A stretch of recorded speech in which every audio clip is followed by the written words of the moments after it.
With much fanfare just before Christmas, President Trump unveiled a rendering of what will be the biggest naval warship the U.S. has constructed since World War II, designated naturally as the Trump-class battleship.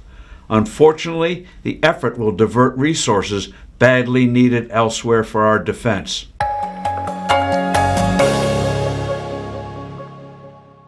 Hello, I'm Steve Forbes, and this is What's Ahead, where you get the insights you need to better navigate these turbulent times. One flaw of this new class of ship is that it'll be armed with nuclear-armed cruise missiles.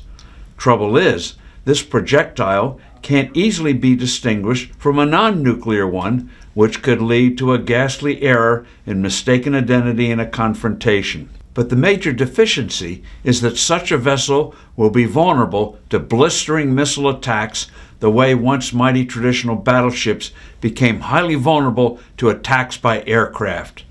This vulnerability is not theoretical. Ominously, China is successfully finding ways to quickly convert traditional container ships into military vessels armed with cruise missiles and other lethal weaponry.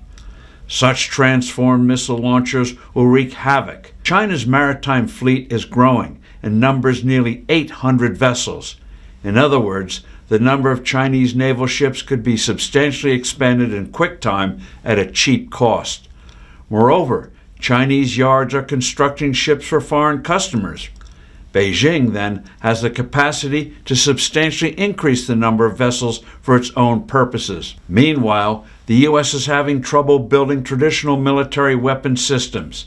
The Navy has had 3 big shipbuilding failures, where tens of billions of dollars were spent with little or nothing to show for the effort. The new Zumwalt class of destroyers, the Littoral Combat Ship, and the Constellation class of frigates were all scrapped. Back in 2021, we abandoned development of a weapon called the railgun that could rapidly fire lethal projectiles at a fraction of the cost of a cruise missile. It would counter hypersonic missiles and saturation attacks. Thankfully, Japan didn't make that mistake and is successfully conducting tests of its own version. During construction, we repeatedly overload our aircraft and vessels with new and expensive gadgets. Constant change orders balloon costs and seriously delay production. All this new stuff also means more things can go wrong. For instance, our latest aircraft carrier, the Gerald Ford, still faces reliability challenges with its supposedly super-duper aircraft elevators. What should we do?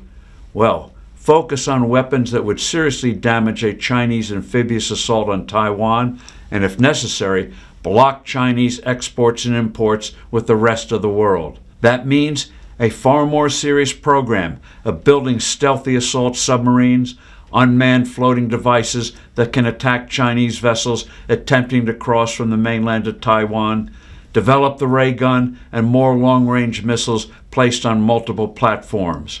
It also means we should be using the advanced shipbuilding facilities of Japan and South Korea to build some of our vessels, which they can do at a fraction of the cost the U.S. is capable of doing. 2 other big things. 1, drastically reform our procurement system, which is obese and inefficient. That would include allowing long-term appropriations instead of the annual process where funding can be changed each year, which leads to inefficiency. The other is seriously boosting the defense budget. I'm Steve Forbes. Thanks for listening. Do send in your comments and suggestions, and I look forward to being with you soon again.